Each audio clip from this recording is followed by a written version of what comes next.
नमस्कार प्रिय विद्यार्थियों, स्वागत है आपका वीकेएस फिजिक्स एकेडमी में। जैसा कि आप जानते हैं, बीएससी बीएड फोर्थ ईयर और जनरल बीएससी थर्ड ईयर की जो न्यूक्लियर फिजिक्स है उसके अंदर बीएससी बीएड फोर्थ ईयर की 3 नंबर यूनिट थी अपनी, जिसमें हमने पढ़ा था त्वरित्र के बारे में। और लास्ट वीडियो के अंदर हमने पेटाट्रॉन के बारे में पढ़ा था, जिसे इलेक्ट्रॉन त्वरित्र भी कहते हैं। आज हम पढ़ेंगे इलेक्ट्रॉन सिंक्रोट्रॉन के बारे में। तो आज हमारा लेक्चर नंबर है 12, 12 नंबर लेक्चर रहेगा यूनिट नंबर 3 का। इसके बाद प्रोटॉन सिंक्रोट्रॉन और पढ़ना है और फिर ये यूनिट जो है वो त्वरित्र के लिए कंप्लीट हो जाएगी। फिर हम डिटेक्टर के बारे में पढ़ेंगे। ये थे अपने एक्सीलेटर। तो वीडियो को लाइक करें, कमेंट करें और ज़्यादा से ज़्यादा विद्यार्थियों तक इसे शेयर करें, ताकि सभी अपनी पढ़ाई को सुचारू रूप से जारी रख सकें और अपने नोट्स साथ साथ में तैयार कर सकें। ये जो टॉपिक्स हैं ये जनरल बीएससी थर्ड ईयर के अंदर भी अप्लाई होते हैं, उनके भी लगते हैं न्यूक्लियर फिजिक्स में, लेकिन वहाँ पर मैं यूनिट वाइज से नहीं करवा रहा हूँ। मैं बेसिकली यहाँ पर बीएससी बीएड फोर्थ ईयर की जो यूनिट है उसके अकॉर्डिंग यहाँ पे टॉपिक्स डाल रहा हूँ। और जो बाद में मैं न्यूक्लियर फिजिक्स जनरल बीएससी के लिए करवाऊँगा तो यहाँ पर प्लेलिस्ट के अकॉर्डिंग इनको हम सेट कर देंगे। तो आइए शुरू करते हैं। Electron synchrotron. जो बीटाट्रॉन हमने पढ़ा था, जिसमें हम इलेक्ट्रॉन को त्वरित करते हैं। बीटाट्रॉन एक ऐसी युक्ति है जो इलेक्ट्रॉन को त्वरित करने के काम आती है। उसके अंदर हमने बड़े बड़े चुंबकीय ध्रुवों का उपयोग किया था, जिससे उसका आकार काफ़ी ज़्यादा बड़ा हो जाता है। बीटाट्रॉन में बहुत बड़े चुंबकीय ध्रुवों का उपयोग करके चुंबकीय क्षेत्र के द्वारा ऊर्जा हम बढ़ाते हैं, जिससे इसका आकार बहुत बड़ा हो जाता है। अतः इस ऊर्जा को विद्युत क्षेत्र के उपयोग से बढ़ाया जाता है। इसी त्वरित्र को इलेक्ट्रॉन सिंक्रोट्रॉन कहते हैं। यानी हम चुंबकीय क्षेत्र का उपयोग न करते हुए यहाँ पर रेडियो आवर्ती विद्युत क्षेत्र अगर हम अप्लाई करते हैं तो इसका आकार जो छोटा हो जाएगा। हमारे पास जो चुंबकीय ध्रुव है हमें छोटे अप्लाई करने पड़ेंगे, जिससे इलेक्ट्रॉन की ऊर्जा में वृद्धि भी ज़्यादा होती है। अब है इसकी संरचना, इसकी स्ट्रक्चर कैसी है। इस त्वरित्र में डोनट आकृति का एक निर्वात प्रकोष्ठ होता है, जिसे सी आकार के चुंबकीय ध्रुवों के मध्य रखते हैं। यानी अब हमारे पास चुंबकीय ध्रुव लगभग सी आकार के होंगे और उनके मध्य एक डोनट आकृति का निर्वात प्रकोष्ठ होगा, जिन पर विद्युत क्षेत्र अप्लाई किया जाएगा। डोनट क्या होती हैं ये आपने बीटाट्रॉन के अंदर पढ़ लिया था। डोनट के मध्य उच्च पारगम्यता वाली छड़ों का उपयोग होता है, जिसके अंदर फ्लक्स जो होता है वो वहां पर वर्क करता है। इसमें इलेक्ट्रॉन स्थायी कक्षा में चक्कर लगाते रहते हैं। और यहाँ पर आप इसकी स्ट्रक्चर देख सकते हैं। ये आपके पास सी आकार के चुंबकीय ध्रुव हैं, यहाँ पर दोनों साइड में होते हैं। और यहाँ पर ये जो आपको दिखाई दे रहे हैं ये हैं डोनेट खंड, और यहाँ पर ये जो छड़ें यहाँ पे लगाई गई हैं ये हैं फ्लक्स छड़ें, जो चुंबकीय क्षेत्र के मान में परिवर्तन करेंगी। और यहाँ पर जो चुंबक सी है, सी आकार के जो हैं, जिसे आप चुंबक सी कह सकते हैं, चुंबकीय ध्रुव भी कह सकते हैं, ये लगभग 100 हर्ट्ज आवृत्ति का चुंबकीय क्षेत्र जो है वो पैदा करते हैं।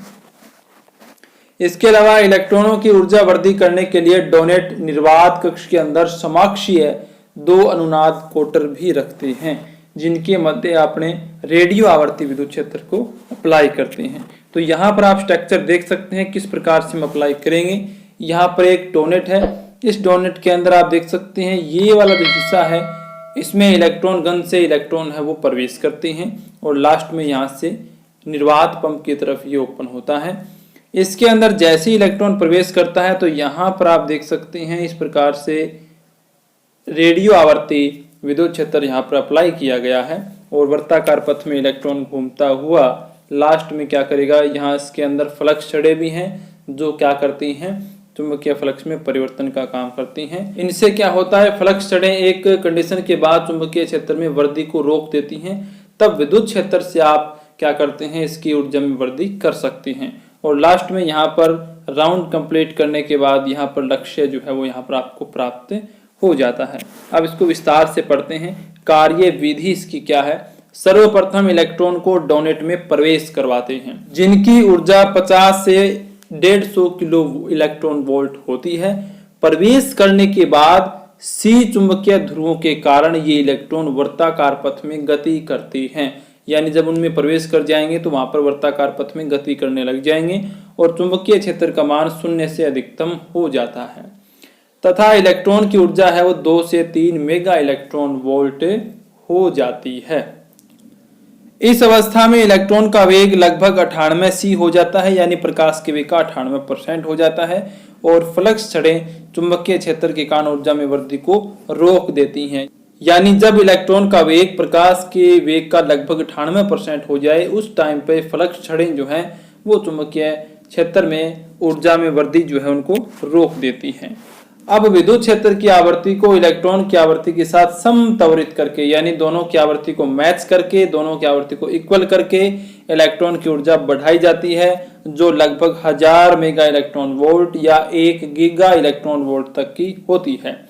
इलेक्ट्रिक फील्ड की आवृत्ति को ऐसे समत्वरित करते हैं कि प्रत्येक बार इलेक्ट्रॉन के क्वार्टर में पहुंचने पर ही उसे ऊर्जा वृद्धि हो, यानी जब वो प्रत्येक बार इलेक्ट्रॉन जो है प्रत्येक बार क्वार्टर में पहुंचता है तब ही ऊर्जा वृद्धि होनी चाहिए। इस प्रकार से हम इलेक्ट्रिक फील्ड जो है विद्युत क्षेत्र है उसकी आवृत्ति को समत्वरित करते हैं।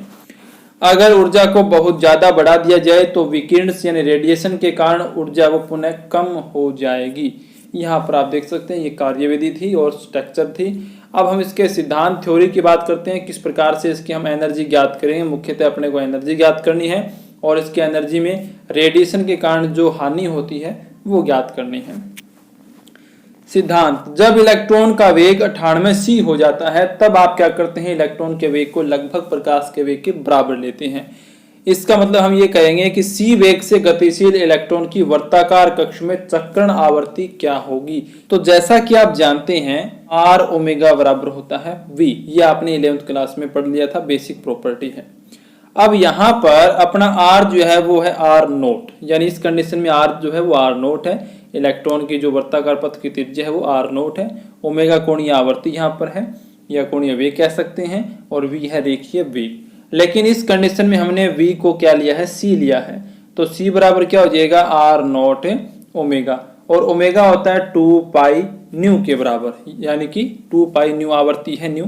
तो यहाँ से आप न्यू की वैल्यू ज्ञात कर सकते हैं, यानी v बराबर आर ओमेगा और v जो है यहाँ पर c के बराबर है, तो c बराबर आर नोट ओमेगा हो जाएगा। यहाँ पर त्रिज्या जो है वो आर नोट है और यहाँ पर ओमेगा बराबर होता है 2 पाई न्यू बराबर c अपॉन आर नोट, तो न्यू बराबर क्या आ जाएगा c upon 2 pi r naught, यानी यहाँ पर ये जो आवृत्ति है वो आ जाती है इस चक्र के लिए आर नोट वर्ताकार पथ की त्रिज्या के लिए, न्यू बराबर c upon 2 pi r note.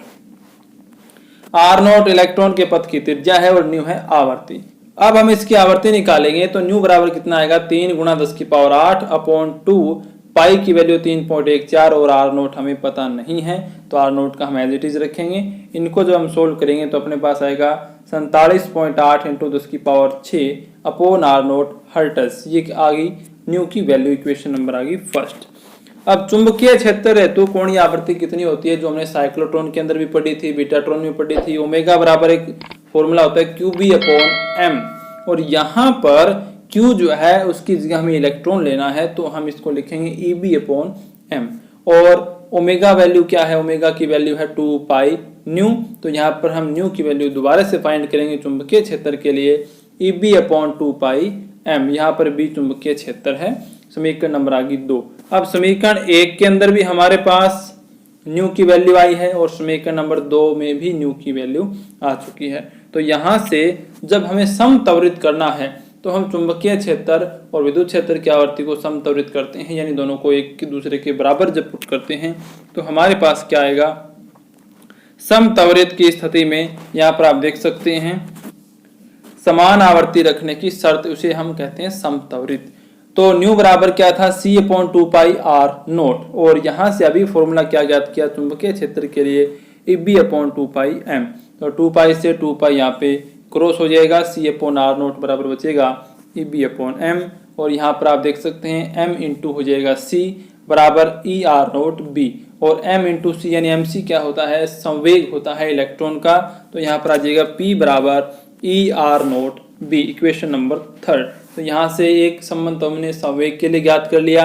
अब हम ज्ञात करेंगे इसकी एनर्जी, और जब इलेक्ट्रॉन का वेग प्रकाश के वेग के बराबर हमने ले रखा है तो आपने फर्स्ट ईयर में पढ़ा था कि इस कंडीशन में ऊर्जा का फॉर्मूला क्या होता है, विराम द्रव्यमान के साथ समत्वरित स्थिति में इलेक्ट्रॉनों की ऊर्जा E बराबर √p² plus m0² C⁴ m0 है वो है विराम द्रव्यमान। तो यहाँ पर आपको एक कंडीशन अप्लाई करनी है कि यदि जो मोमेंटम P है वो विराम ऊर्जा m0 C² की तुलना में अगर काफी ज्यादा है, इस कंडीशन में हम m0² C⁴ को नगण्य मान सकते हैं किसके कंपैरिजन में, p² C² के कंपैरिजन में। तो हमारे पास m0² C⁴ हो जाएगा नगण्य और क्या आ जाएगा E बराबर √p² C² और यहाँ से वैल्यू आ जाएगी E लगभग बराबर Pc और P की वैल्यू हमने ज्ञात की थी समीकरण नंबर 3 में ER0B। तो यहाँ पर पुट करेंगे तो आप देख सकते हैं ऊर्जा क्या आएगी ER0B × C। अब इस फॉर्मूले के अंदर हम R0 और B को सेम रखेंगे, इसमें कोई चेंज नहीं करेंगे, इनकी वैल्यू हमें पता नहीं है। और यहाँ पर एनर्जी जूल में है, इसको इलेक्ट्रॉन वोल्ट में चेंज करके हम लिखेंगे।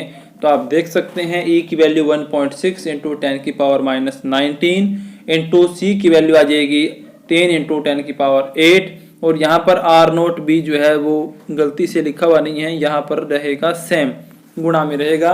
और यहाँ पर जूल है उसको इलेक्ट्रॉन वोल्ट में जब हम चेंज करेंगे तो हम भाग देते हैं 1.6 × 10⁻⁹ का, लेकिन यहाँ पर मेगा इलेक्ट्रॉन वोल्ट दिखाई गई है, इसका मतलब है 6 जो पावर है वो कम हो जाएगी, यानी -13 यहाँ पे बचेगा।